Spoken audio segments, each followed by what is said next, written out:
ang iyong hinahanap. Aba, edi dito ka na sa bagong programa ng 89.5 FM My Subic Bay Radio. Kasama ang Doktor ng Bayan.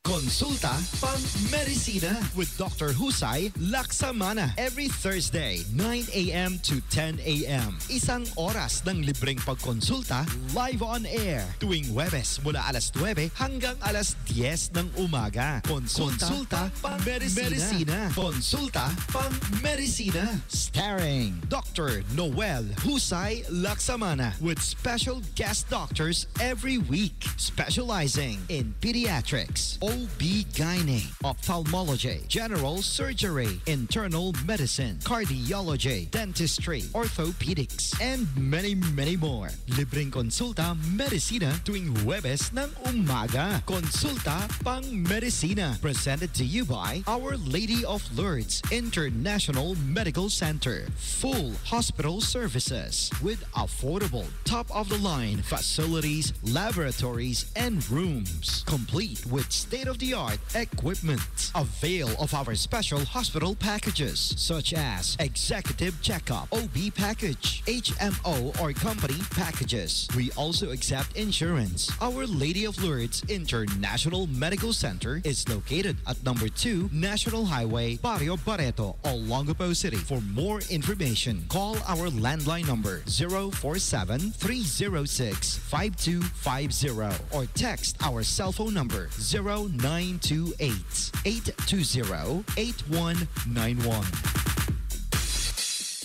89.5 My Subic Bay Radio. Worldwide.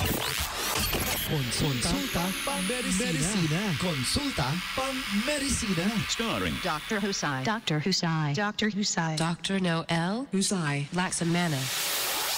89.5 My Subic Bay Radio. It's Thursday once again and it's time for Konsulta pang Medisina. And of course, everybody, here's Dr. Noel Husay Laksamana. Magandang umaga po sa lahat ng ating mga kaibigan na nakatune in ngayong umaga.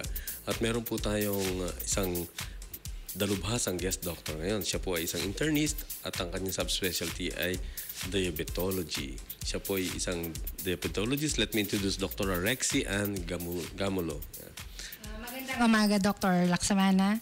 Magandang umaga sa lahat po ng nakikinig. Ako po ulit si Dr. Rexy Ann Gamulo.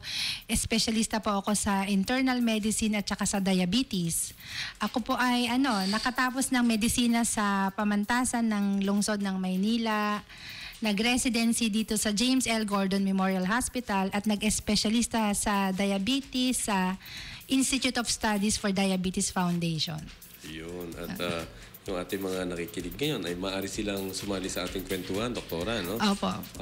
Pwede kayo mag-text dito sa hotline natin sa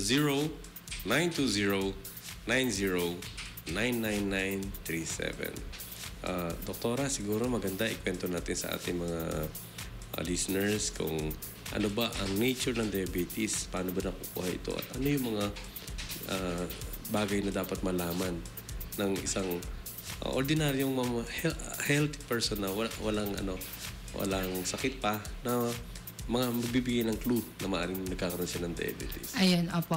Actually, Doc, maganda ngang itong programa natin, kasi ang diabetes, kailangan talagang maunawaan ng lahat na isa siya na ngayon sa nangungunang sakit sa buong mundo, hindi lang sa Pilipinas. Napakarami na daw ang magkakadiabetes sa darating na mga taon. So, actually, yung diabetes na sakit po, isa siyang namamanang sakit. Karaniwan siya ay nasa lahi. So, kung isa sa ating mga magulang, lolo or lola, magulang na ating mga magulang may diabetes, lahat ng kanilang mga anak, malaki yung tsansa na magkaroon ng diabetes.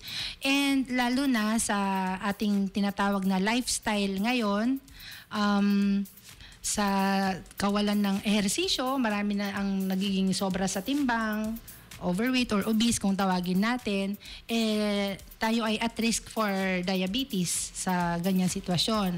Kakulangan din ng ehersisyo, lalo na kung papansinin natin, wala nang masyadong activities, lalo na ang mga bata ngayon. Ang games nila more on sa Electronic daliri games. na lang, ano? O, electronic games na lang. So, those are the risk factors, lahi, wala tayong exercise, sa kinakain, So it's an interplay of heredity and environment. environment. Opo. Oo. So, yan po ang ano. So, ano po, Doktora, yung mga unang palatandaan o mga bagay na napapansin o mapapansin ng isang tao nagkakaroon ng diabetes? Ayun, oo.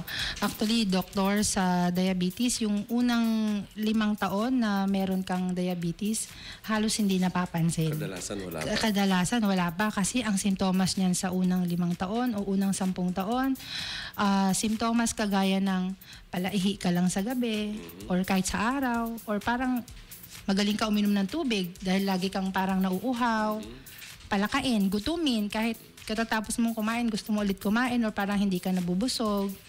O di kaya, yung iba nagkakaroon na ng pamamanhid sa mga kamay at talampakan.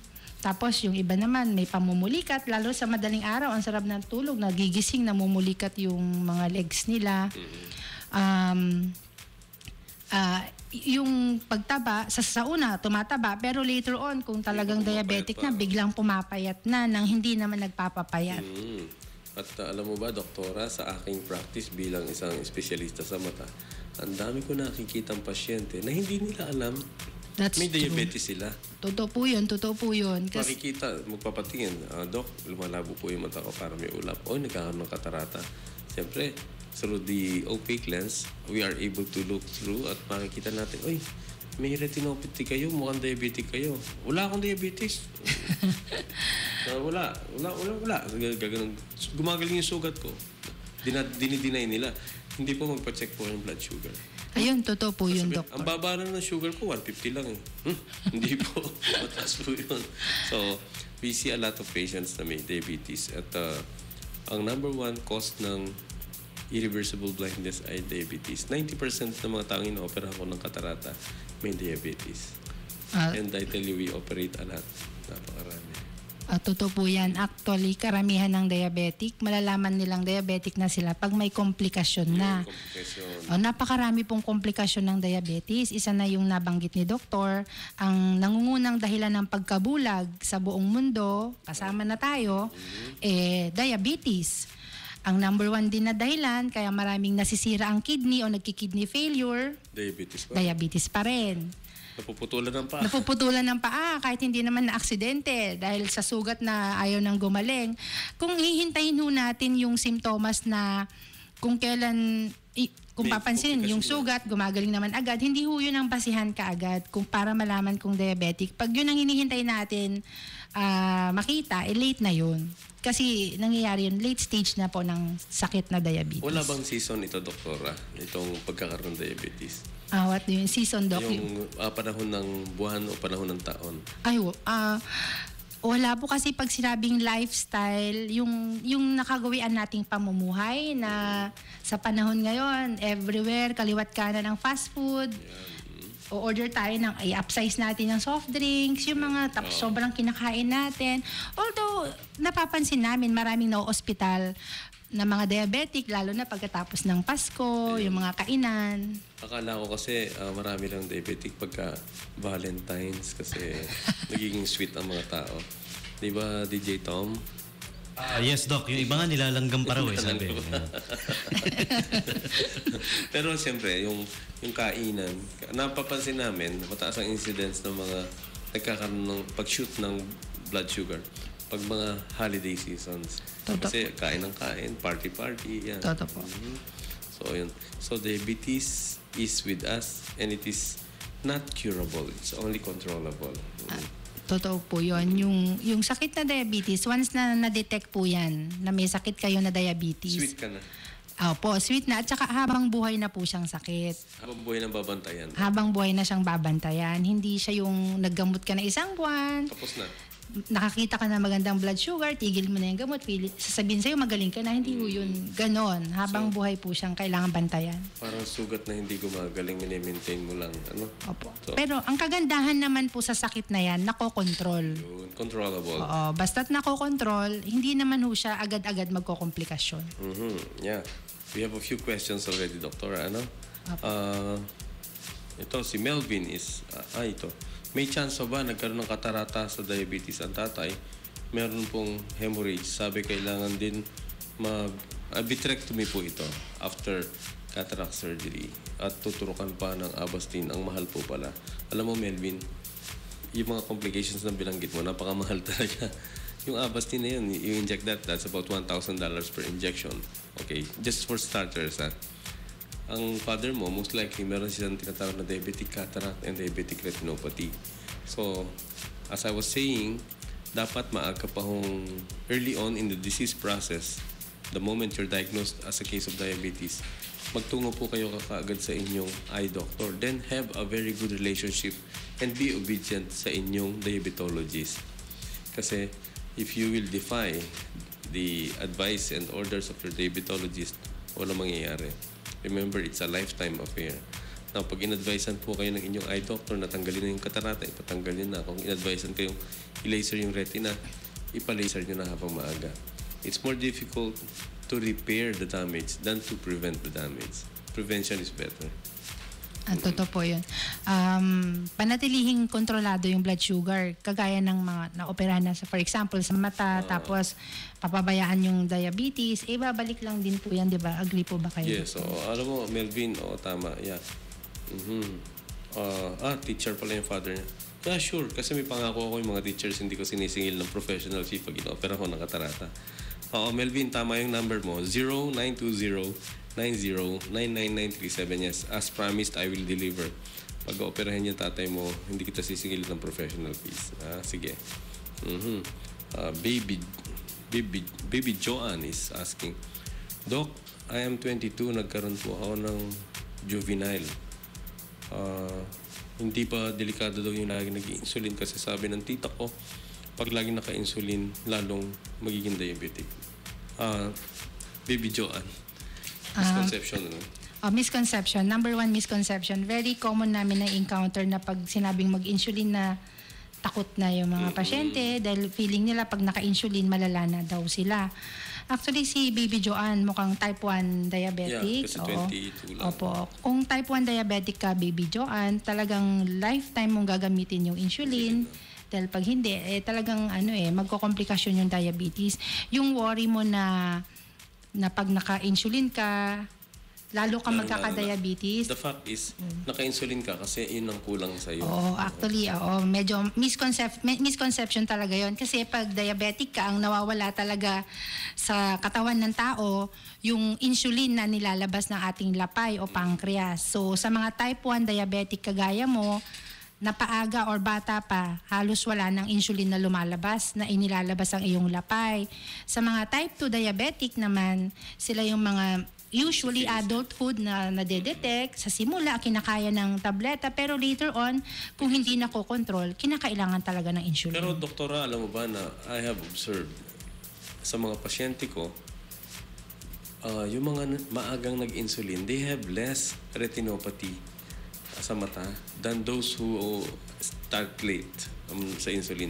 So I would conclude, I don't know if your observations are similar to mine, I would actually advocate early insulin use to lessen complications. So, yung latest na guidelines nga po namin sa paggamot ng diabetes ngayon, mas maagang nasisimulan yung insulin. Mas mabuti. Kasi mas malaki yung chance na ma-prevent yung mga komplikasyon ng diabetes. Yes. Doktora, bakit ba nung araw takot sa insulin? Ano na ba ang latest na development saka improvement tungkol sa insulin? Kasi nung araw, narinig ko lang ang insulin daw ay galing sa kabayo. Kanya ayaw nila yung... ayaw nila. Opo, 2015 na ngayon. Actually, talagang due to advanced technology, yung insulin natin ngayon, may human insulin na tayo. Wala na yung mga insulin na galing sa... kabayo. Opo, sa animals. Wala na po yun. May human insulin. Meron na po tayong mga insulin analog na tinatawag ngayon, yung makabagong insulin. Madali na rin siyang gamitin dahil may mga pens na ginagamit. Hindi na masakit. Na-imbento na yung tinatawag na painless needle. Yung needle na talagang pag itinusok, walang mararamdaman. Dati sabi, kagat ng langgam. Ngayon, totally wala na pong pain. Gapang na lang ng langgam? Parang kiliti na lang. Gapang ng langgam na lang? Gapang na lang ng langgam. Yun, so, yun po So, may nagtanong sa akin dati doon sa previous shows natin when I was saying about insulin. Kung sabihin ko ng ng doctor ninyo na mag-insulin, gumamit na kayo. May nabasa raw yung isang na galing daw sa bacteria yung insulin, yung bacteria-derived. Actually, they can modify the genes of these microorganisms to produce mga chemicals or substances na kailangan natin. Nagagamit po yan. Sometimes they do that. It is possible po. So, huwag kayo mag-alala ngayon, yung mga insulin analogs natin, they are synthesized sa laboratories na safe for human use at pwedeng gamitin for life. So, safe po sila, doktora. Yung Doc, yung tanong mo, yung kanina, yung comment na bakit takot yung mga tao sa insulin. Actually, lagi kong sinasabi sa mga pasyente, yung misconception na yan, nagsimula talaga nung araw pa.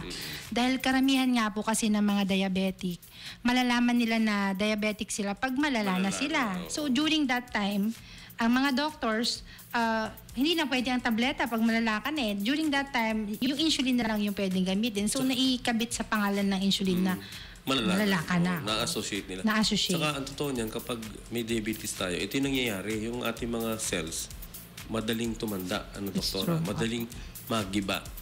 No? So, nag-degenerate ka agad yan. Pag giba na yung cells, napakahirap mag-repair. Kasi, yan po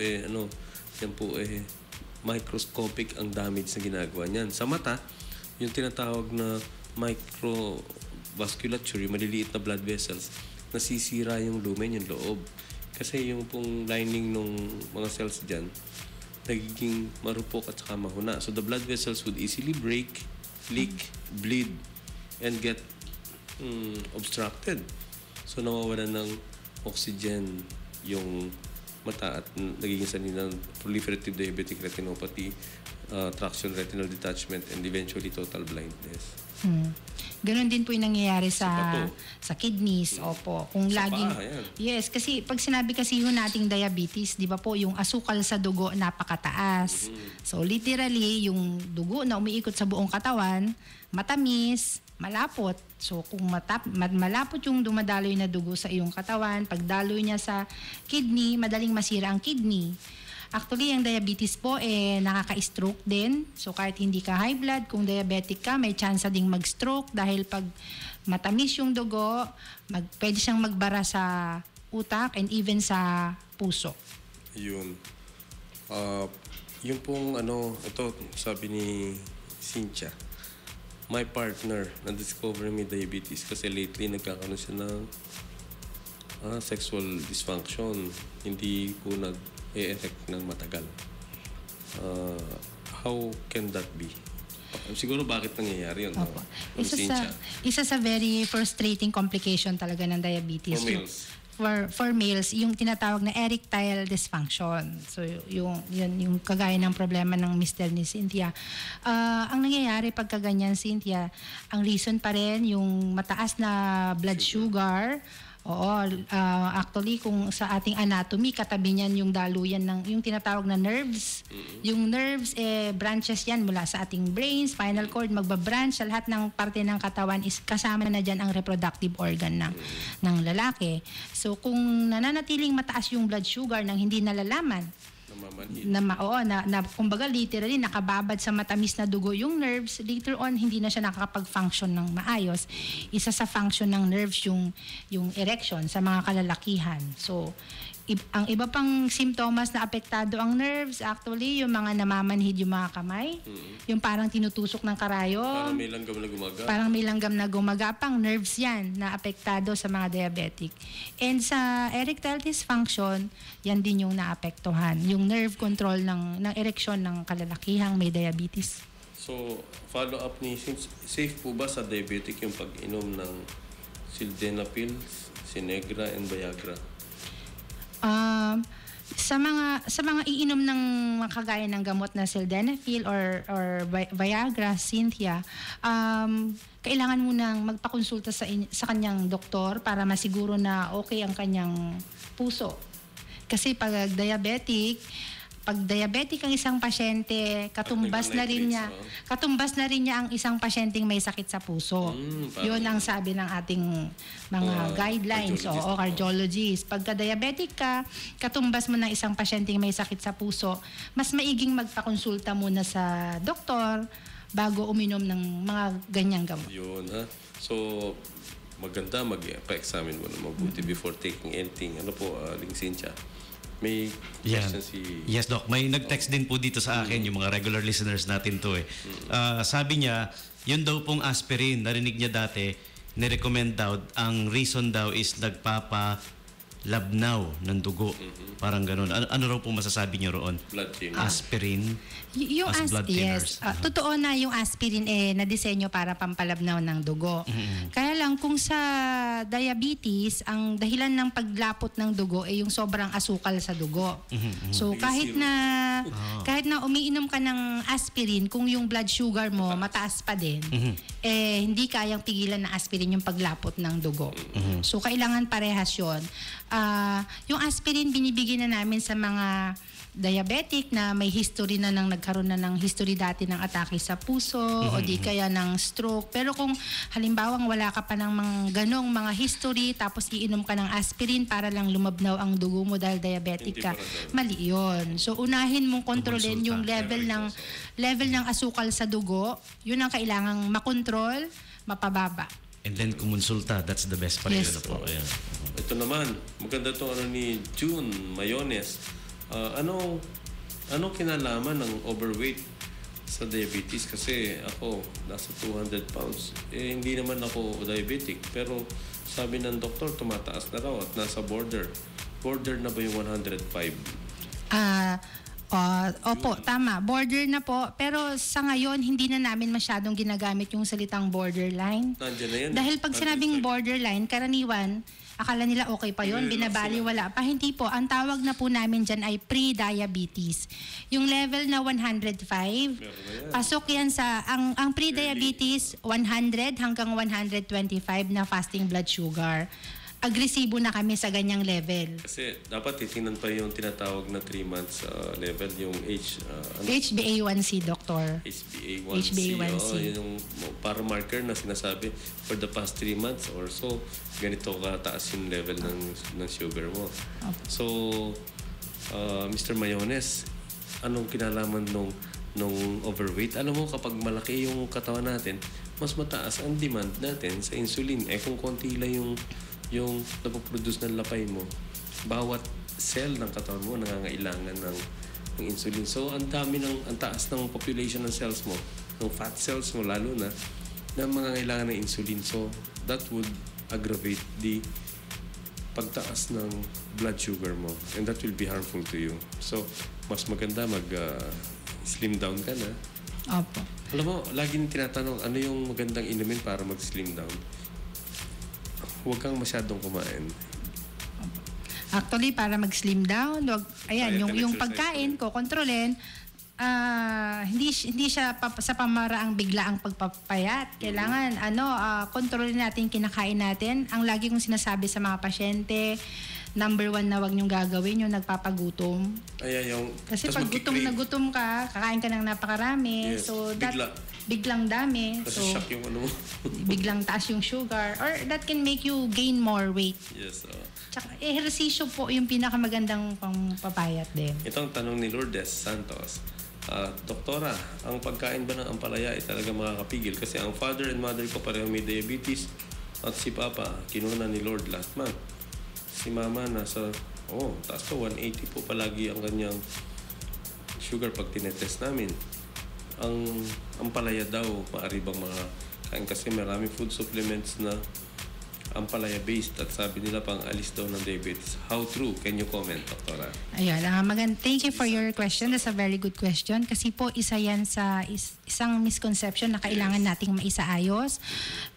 Yung mga kagaya ng mga herbal medicines kagaya ng ampalaya, Hindi gamot sa diabetes. hindi po siya gamot sa diabetes at hindi po siya aprobado, hindi siya nakalista sa aming mga guidelines na gamot sa diabetes. So, sa mga taong diabetic, pwede silang kumain ng ampalaya, mag-ulam ng ampalaya or any gulay. Ako, ina-advise ko yan. Gamitin yung salad yan. Kainin. You know why? ano yan magandang source ng iron at saka magandang source ng fiber. Tapos, pag marami kayong fiber na kinain, malilesen na yung craving niyo for other food. Kasi busog na yung tiyan ninyo napupuno na. So, kumain kayo ng ampalaya, okay lang. Pero hindi maalis ang diabetes niyo dyan. At hindi siya pampababa ng sugar. Kailangan pa rin ni nanay mo ng gamot, ng tamang gamot sa diabetes. Kasi hindi kakayanin talaga yan ng mga ampalaya supplements. Hindi po talaga. Yun, sabi naman ni Diana, naging irregular ang aking mens. Nagpa-check ako, sabi ng doktora sa OB, diabetic. Can that be too? Nagiging irregular ang menstruation. Yung hormone. Totoo po yun. Pwede, no? May tinatawag na sa mga kababaihan yung polycystic ovary syndrome. Because of diabetes din. Because of diabetes din. Number one reason din ng hindi agad nabubuntis, nagkakaanak, diabetes, kaya hindi nakakapagtakang irregular yung regla ng mga may diabetes.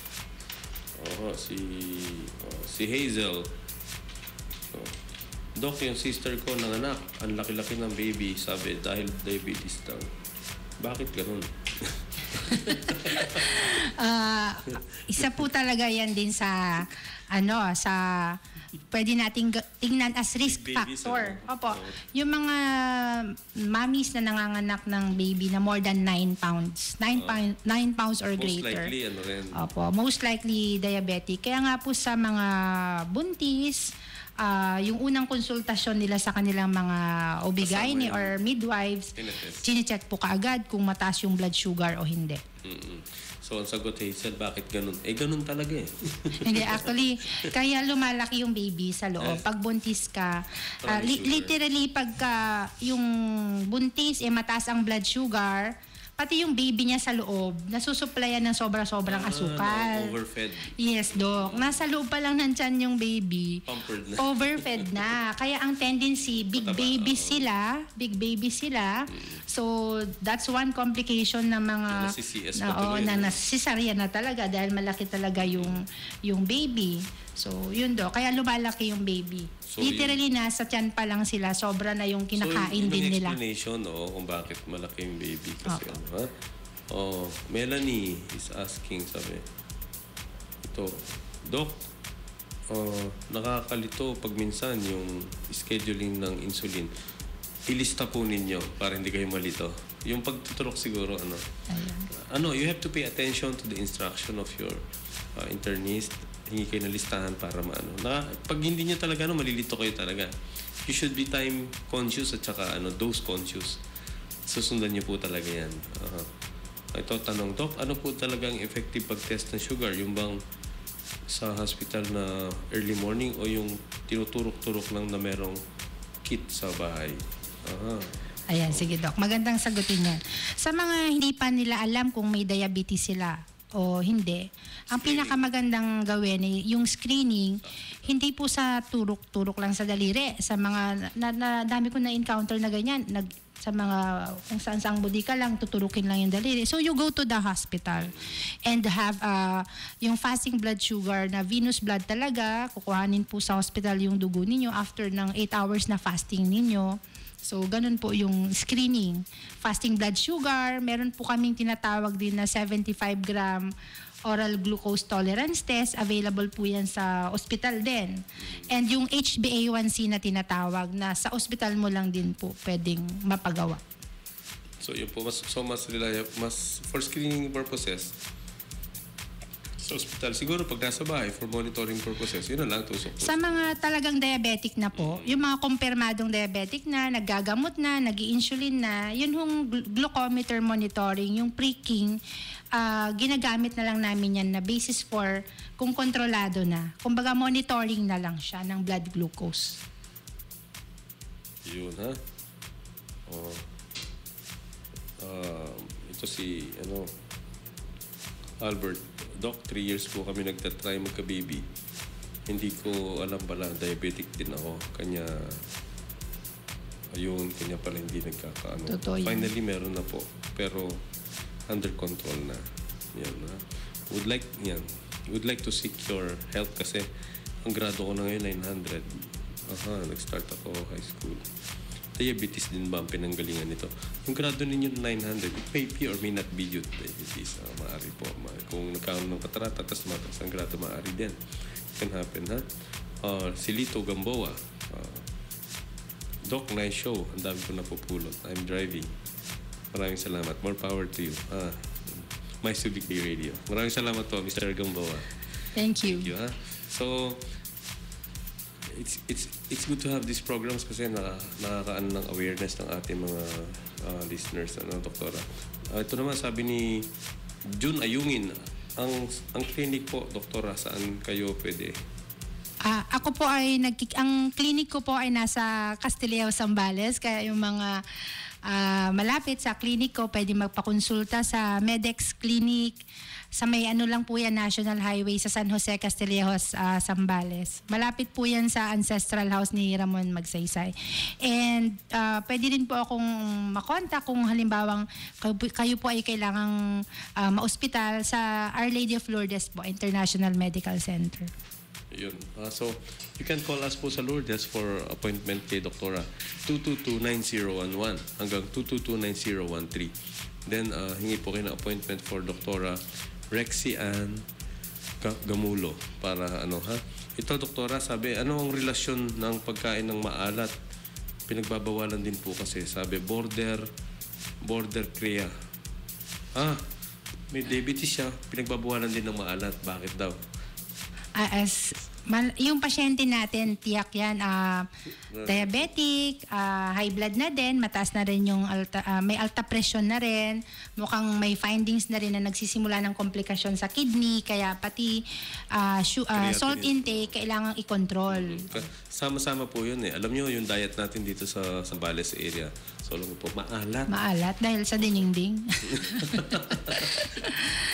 Ito Ilocano delicacy ito na diningding na laging lahat yata ng pagkain may bagoong Tsaka po may sausawan lagi kahit maalat na may sausawan pa. Actually sa mga pasyenteng nakakausap ko everyday, pag sinabi mong bawal po ang maalat, parang guguho na yung mundo nila. Paano na yung bagoong, Doktora?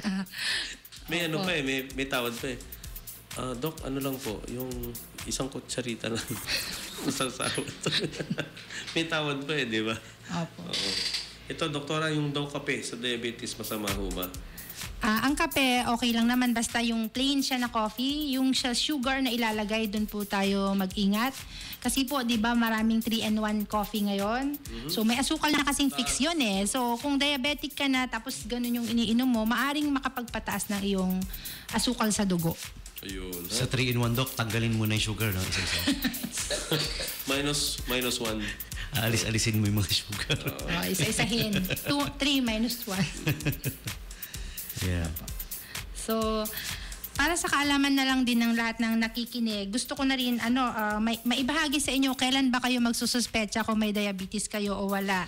Sa mga sa mga overweight nga, obese, so kung tayo ay sobra sa timbang, basta tayong edad 45 years old pataas, magsimula na po tayong magpa-konsulta o magpa-screening kung tayo ay may diabetes. Pero kahit na anumang edad, for example, 18 years old ka na pataas, tapos sobra sa timbang, overweight, tapos may mga iba pang risk factors kagaya ng physical inactivity or kawalan ng ehersisyo. Talagang marami tayong guilty niyan nung walang ehersisyo. First degree relative na may diabetes o yung mga may magulang, may kapatid na diabetic, may lolo o lola na diabetic, magsuspecha po tayo, baka tayo ay may diabetes. Yung lahi natin bilang Asyano, tayo mga Pilipino, malaki yung tsansa na magka-diabetes. At sa mga kababaihan nga po na nanganak ng baby na more than 9 pounds, magpakonsulta dahil yan po ay itinuturing naming risk factor for diabetes. Yun po mga may hypertension o high blood. Kung kayo po ay naggagamot na sa high blood o nalaman yung may high blood na kayo at medyo sobra din ang inyong timbang, malaki po yung tsansa na meron din kayong diabetes. Yun pong nakukuhanan ng mga kolesterol na napakataas. Kung ang inyong mga kolesterol ay mataas, malaki po yung tsansa na may diabetes din kayo. So, kailangan ng screening. At yung mga kababaihan na nakita ng kanilang mga OB-GYN na mayroon silang polycystic ovary syndrome, yan po ay risk factor for diabetes. At syempre yung blood sugar. Tandaan ninyo, kung ang fasting blood sugar ninyo ay 100 pataas, ginagawa na po ng paraan yan. Baka diabetic na kayo. May mga physical findings or may mga tinitignan kami sa katawan ng tao, kagaya nung yung tinatawag naming acanthosis nigricans. Tignan po natin yung mga bata, lalo na yung medyo mga sobra sa timbang nating mga anak.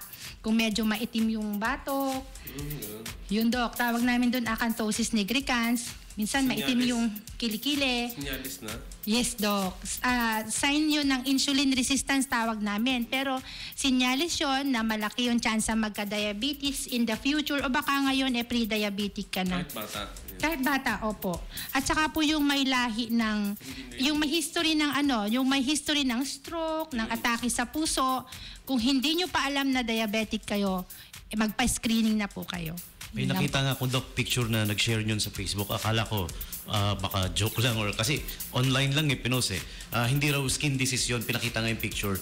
If you think it's skin disease, it's not. It's a sign daw ng talaga. Ayan, that the person is Opo. diabetic. When Totoo it po shares. yun. Yeah. Maitim yung Ang dito. gaganda ng mga paalalang binigay sa atin at information ni Dr. Rexian. Really, really interesting. For all you know, akala mo very sweet ka lang. Yun pala, diabetic ka. Huwag kang masyadong kampante. At tandaan ninyo, ang diabetes ay hindi lang pang Valentine's. Yeah. Yan po ay all year round. Now, how to preserve ourselves, our life, dapat kumain ng tama. Kasi kanina nagtanong dito si Jelly Ann Golfo. Sabi niya, Doc, paano mapapanatiling maintained at diabetic free? Totoo ba na bawal magkakain ng mga steaks at saka mga seafoods? I'm 27. Jelly Ann, hindi. Steaks and seafoods. Pwede kang kumain ng steaks, pwede kang kumain ng fats, pwede kang kumain ng seafoods in the right amount. Kasi pag ikaw hindi ka na kumain ng fats, ikaw ay matutuyot at ikaw ay papangit. Huwag kang kumain masyado ng maraming carbohydrates. Yun lang kayang sunugin ng katawan mo. Yung rice, or rice or bread. You can, the best thing na ina-advise nila palagi, ako rin ina-advise ko sa mga pasyente na may diabetic symptoms sa mata, small, frequent feedings para keep yourself satisfied in a way. Pagka kasi ikaw ay masyadong nahayok sa pagkain, ang tendency nun magbubudol kang... Totoo yun, Doc. Yung mga, Sobra-sobra. yung mga nagpapagutom, yung hindi nagbe-breakfast. Maraming hindi mahilig mag-breakfast. Eat breakfast. So, very important, eat breakfast Yes, para hindi tapos, ka gutom Ang maghapon. akala ng iba, doktora, oatmeal lang kakainin pero isang plangga ng oatmeal lang kinakain. Ang oatmeal ay parang kanin din po yan. Hindi po como oatmeal or what na. You should use your common sense. Eat the right amount. Tapos yung mga nanay na tumataba, alam mo kung bakit? Lahat na tira ng mga anak nila kinakain. Hindi kailangan, hayaan nyo na lang si Bantay o kaya si Muning ang magka-diabetes, huwag lang ikaw. Huwag nyo pang hinayangan niya kasi mas mahal po ang gamot kesa sa So eat yung right amounts lang. Tapos yung isang texter natin dito, hindi naman sinabing pangalan. Ang kinakain lang daw niya bilang for lunch is Skyflakes na 2 pakete. Alam nyo ba na parang kumain ka rin ng isang tasang kanin yan? Yung calorie equivalent ng dalawang equivalent yan, isang plastic na Skyflakes. Isang plastic sa about Parang 300 calories. 320 Opo, calories. 300. So, konti na lang isang boteng beer na yan. Ang isang boteng beer kasi 360 calories yata yan. So, yun po ha. Ngayon, yung mga kaibigan natin na mahilig tumoma, imagine, every bottle of beer is about 360 calories. Doktora, ilan bang calories ang kailangan natin sa maghapon? Depende yan sa ating present na timbang. So kung tayo ay gustong magbawas ng timbang, for example, pwede nating iset kahit na 1,600 kilocalories lang. Pero minsan, Dok, mahirap magbilang ng calories Ang lagi kong lang ina-advise sa mga pasyente ko, always eat breakfast. Ayun. Oo, magpakabusog kayo ng breakfast, pero gulay ang pangbubusog. So, okay lang naman kumain ng gulay sa almusal. Kahit na may rice ka na 1 cup or 1/2 cup ng rice, maraming gulay, tas may fish ka, that's a very good breakfast. Kikwento ko. Minsan nagkaroon ako pagkakataon punta sa Shanghai, sa China. Hirap na hirap ako humanap ng lumpiang Shanghai. Hindi ako nakakita. Pag may breakfast kami, ang pinakakain sa amin breakfast, steamed na na pechay at saka steamed na ano. Sabi ko, breakfast. Naghahanap ako ng sausage at saka ano. Sausage, breakfast, no sausage, sabi nung Chinese. Yung puro gulay. So, tapos tinignan ko yung, umorder ako ng dumpling kasi I want some meat eh. Di ba, sanay tayo ng meat sa breakfast. Pagkagat ko sa, ang breakfast nila na dumpling eh, munggo yung laman. Gulay na naman. Gulay pa rin. Gulay pa rin. Napansin ko sila, lalakas kumain, pero slim. Totoo yun. Slim sila. Dahil puro gulay. So, you can eat, yung nag-text kanina si Jelly Ann, ha? You can eat the food you want. A good variety would be good, pero just eat the right amount. Huwag sobra. Totoo po At yun. saka yung kakainin natin, huwag mabetsin, huwag maalat. At soft drinks all together, I recommend huwag na kayo mag-soft drinks eh. Yung iba sasabihin, hindi, Doc, diet soft drinks naman. No, if you will order diet soft drinks, you might as well hingi ka na lang ng water. That's Kasi true. yung diet soft drinks, meron tinatawag na aspartame, which is not good for your brain. And sa bones din do. Oo. Sa buto. Yung aspartame. Aspartame. Oo. Bad for the brain and the Brain and bones. It can make your bones brittle. Oh, Aspartame. okay. So, it's not good. Yun. And one way to prevent diabetes, may nagtanong na texter, no? Paano ma-prevent yung diabetes? Yung pinag-uusapan natin, diet, proper diet. Hindi po yung diet na hindi kakain. Proper diet na eating on time, in small amounts, in right amounts. Iwasan yung soft drinks, tama yung sabi ni Dr. Husay. And of course, very important yung ehersisyo, kahit po 30 minutes lang every day. Di ba nakakanood nga tayo ng teleserye na ilang oras? 30 minutes every day po na walking, just walking. 30 minutes every day can do a lot to prevent diabetes. Ayun, ha? Yeah. Kung malapit lang yung pupuntahan, huwag na mag-tricycle. Totoo. Nakatipid ka pa ng Totoo po yun. 20 pesos. Yeah. Ayun, ha? Ito yung, meron akong isang Brad sa Alpha Phi Omega nag-text, nakikinig daw ngayon. Right. Is it true that diabetes can really interfere with the sex life? Yeah, nasagot natin kanina to, Brad. Kapag hindi mo nakokontrol yung sugar mo, chances are magkakaroon ka ng erectile dysfunction. So, yun, ha? Very frustrating yan Yeah. na complication ng diabetes. Kaya better control it now kasi po nakikita namin yung mga nagkaka-erectile dysfunction. Kahit na kontrolado na ang blood sugar, ang hirap nang i-reverse. Ganun. Opo. Kaya mas magandang habang hindi pa nagsiseti ng ED, Kasama po kontrolin na yung Doktora, diabetes. kasama po ba sa mga disabilities yun? Sa... Disabilities, ayun, yung pagkakaroon ng erectile dysfunction, ano?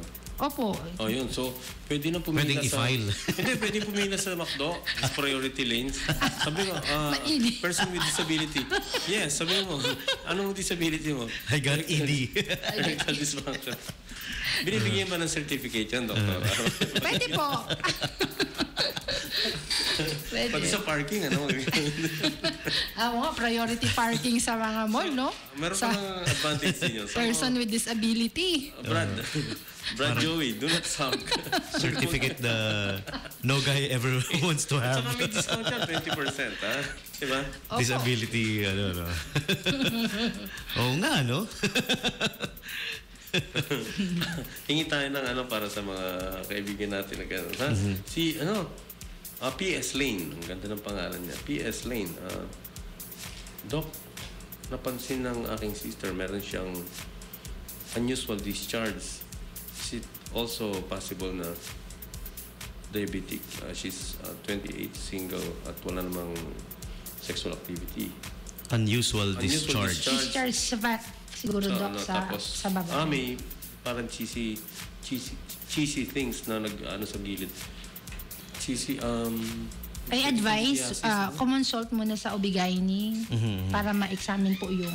Miss Lane, baka Opo. meron pong tinatawag na candidiasis, which is common among people with compromised resistance, especially with diabetes. Ano, Doktora? Candidiasis ba? Candy. Candidiasis. Doktora, I'd like to greet our friend doctors dito na nag-birthday din this month of September. We have Dr.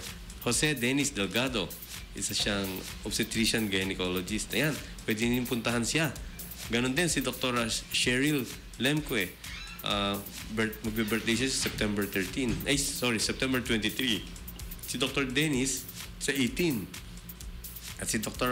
Mylen Joyce Saldua sa September 24. Silang tatlo, si Dr. Delgado, si Dr. Lemque, at saka si Dr. Saldua, silang lahat ay obstetrician gynecologist. gynecologist. So, tama-tama yung ano ni Miss Lane. Yung question ni Miss Puntahan niyo po siya. No? Our Lady of Lourdes International Medical Center, ang Lourdes po ay nag-hire ng resident physicians. Marami tayong mga doktor na kapapasa lamang sa board na baka gusto mag-moonlight, pwede po kayong mag-apply dyan. At pwede kayong tumawag sa 222-9011 hanggang sa 222-9013. At you can email us also sa mail at ollimc.ph. Meron din kami Facebook. I-type nyo na lang po. Makikita natin yung Facebook. And every Sunday, pinapa-announce ng ating staff na merong Sunday Mass every 4 p.m. Sunday sa Hospital Chapel. Doktora, it's been a wonderful and very informative morning. Sana magkaroon ulit tayo ng pagkakataon para makapag-share ulit ng mga tips. Kanina may mga nagtatanong yung mga fruits na noni berry, acai berry, nakakatanggal ba ng diabetes? I think you've answered that tungkol doon sa mga supplements, ano?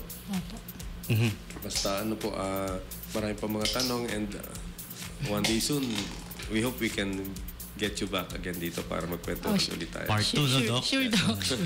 Actually, sa akin din may mga tanong pa yan. Sige po. Pwede pa? Yes, Okay, please. sige po. Alright. Eto, sabi kasi niya, may nag-advise daw dati sa pinsan niya na kung first stage pa lang daw yung diabetes, pwede pa raw ma-reverse kung bababa kagad ng at least 20% yung current weight niya. Ano pong masasabi daw ni Doc doon? Agree ako dyan, ano? Pag ikaw ay nasa stage pa lang ng pre-diabetes, when we say pre-diabetes, hindi ka pa talaga diabetic. So yung pre-diabetes, once na na-control yan, pwede pang bumalik sa normal. So kaya nga sabi ko kanina, pag pre-diabetic, aggressive na kami. Kasi kung ma-normalize yan, makakabalik ka sa talagang normal. Kasi pag diabetic na talaga, lifetime diabetes, kokontrol na lang siya. So at least 20% po Yes, talaga nung weight niya yung ano. Actually, kahit kailangan ano nga lang 7% lang ng present weight para hindi naman masyadong pressure. For example, for the next 6 months, you lose 7% of your present weight. Pwede na yon. And then later on, gradual, wag po natin mamadaliin yung pagpapapayat. Kasi yung biglaang pagpapapayat sa mga madaliang paraan, hindi rin po yan. Karamihan po magre-rebound lang po. Yung inyong timbang, babalik ng mabilis. Kung gaano kabilis nawala, ganun kabilis mawawala yung timbang pag binigla po. So maganda pala talaga na mag-lose ka talaga ng weight. Opo, Lalo na kahit if you're diagnosed 7%, i-compute nyo na lang yung present weight nyo. 7% lang nun. Hindi masyadong mahirap gawin yun. Yung walking lang everyday na 30 minutes can do that. brings us back to physical activity. May tumawag. Tinatanong, paano ba kino-compute yung ideal body weight? Sabi, Ideal body weight. Actually, height versus may mga ano? apps. May upside. Opo. Pero how do you, yung... Ang ginagamit namin, Doc, na basis, yung body mass index. Body mass index. Yung BMI. Kailangan mong makuha yung iyong timbang in kilograms, tapos i-divide mo sa height mo. So, your height in meters squared. Actually, kung gusto nilang, yung taken naman na lahat ngayon, may mga apps na BMI calculator. I-google mo kaya, brother Noel. Sa paturo naman kay doktora, naka-livestream siya eh. Google na lang po. Yeah. I-google mo nga, ha? Kung paano yung BMI. Ha? Yeah. Yan. Alright. Yan. Ay, yung BMI, pagka na-compute na yung BMI, basta 23 pataas tayong mga Pilipino, at risk tayo for diabetes. 23 pataas na body mass index. Ang formula, kilogram, your weight in kilogram divided by your height in meter, meron nga lang squared. So yung mga magaling sa math, meter squared. May ganun siyang formula. And another question, Doc. Yes. Kapag daw ba diabetic ka na, hindi ka na ba pwedeng mag-engage sa physical sports dahil dati raw siya talagang athletic pero hindi niya raw maiwasan na hindi pa rin maglaro nung hilig niyang basketball, sabi niya. Pwede pa rin. Pwede pa Basta wala pa siyang established na sakit sa puso. Pwede pa yan. Importante lamang kung naggagamot ka na, for example, naka-insulin ka, tapos mag-exercise ka kagaya niyang basketball, mag-merienda bago mag-basketball. May fuel. Kasi kung mag-exercise ka ng kagaya ng basketball ng gutom, maaari ka manlambot at manginig sa Napaka-strenuous gutom talaga ng habang ganyan. nagbabasketball. Magmerienda lang. Yung mga diabetic na po talaga, pwede pa po. Kailangan nga po pag diabetic, ang ehersisyo 30 minutos o 30 minutes araw-araw, kahit na walking or running. Or kung ano yung kinahihiligan nyo. Marami pong pwede. Zumba, badminton, kung ano po yung makakapagpa-saya sa inyo na ehersisyo. Mahirap daw yung pinipilit yung sarili mag-exercise, Doc. Yeah, Kung ano maganda yung rin hobby yung mo. gusto mo, yeah. Zumba, badminton, tennis. Touching runner, shato. Wala na kasing ganyan ngayon, sir. Kaya Opo. Kaya marami nagkaka-diabetes. Hindi na alam ng mga bata yung mga ganyang laro. Opo, yung mga shato, Dati ang tumbang preso. pinakalarong nakaupo, suka, jackstone. Hindi na. Ngayon, hindi na. Wala na. Hindi Dati nila rati alam. pag naglalakad ka sa mga kalye-kalye, makita ko daming bata na naglalaro na Ngayon, wala malinis ang daan. Ano ang paborito mo laro nung araw? Ano yun, Doc? Paborito. Jackstone, Jackstone. Chinese garter. Magaling kayo sa Jackstone, ha? Ang hirap ng jackstone. Hindi, gusto ko lang nakipaglaro ng jackstone, hindi dahil sa laro, dahil sa kalaro. Saka sa Chinese Yun. garter. Kasi nakaupo, Doc, sa sahig. Yes, saka sa Chinese garter, gusto ko yan kasi dahil sa kalaro. Tsaka the best, Doc, di ba yung bahay-bahayan? Ay, isa pa yun. Lalo na kung tayo yung tatay. Hindi, sa bahay-bahayan, ako yung laging, ang laro ko doon, doktor-doktor. Doktor. Wow. Ako yung taga-turok kunyari. Talagang nung nandun Bata na pa si Doc, agad noon. magdo-doktor na talaga. So, alam mo, Nice. saya-saya, doktora, pero it's high time. Doc, may babatiin lang ako. Sure. Oo, kasi Go ahead po. nakikinig sila ngayon, yung aking mga kasama sa Our Lady of Lourdes International Medical Center, yung mga naka-duty sa ER, happy duty, Dr. Carino, Dr. Gonzales, mga nurses on duty, si Jana, si Ellie, si Jano, yung mga naka-duty din sa Our Lady of Lourdes private ward, si JR, si Tina, si Ophel, si James, at syempre hindi magpapahuli yung sa ward, si Kaiza, si Juan, si Leia at si Kyle. So yun, hello! Yeah, buong step. At saka siyempre nandiyan si Maricel at saka si Recto. Ngayon, nakikinig sila at binabati Recto. natin. Ha? Si Recto yung maganda lalaking head ng nursing department doon. At si Noel Bonsones, happy listening sa iyo. Lagi sila nakikinig dito sa Zambales. Ha? Si Abigail Ginto, happy listening. Always watching. At yung pong ating show ay mapapanood nyo sa YouTube later on. Doktora, i-upload nila. So, you will see yourself. Ha? Pwede kang mag-dub smash doon. Just look for our YouTube channel po. 895 Subic Bay. Sa YouTube, hanapin nyo lang po. Yun na yun. Diretso lang, 895 Subic Bay. So, sa ulitin Okay. po, next Thursday, dito sa ating masayang programang Konsultang Pang-Medisina. Ito pong inyong lingkod, Dr. Noel Husay Laksamana. Pansamantalang nagpapaalam sa inyo. Magandang araw po. 89.5 My Super K Radio. worldwide. Konsulta Medicina. Konsulta pang Medicina. Is brought to you by Our Lady of Lourdes. International Medical Center.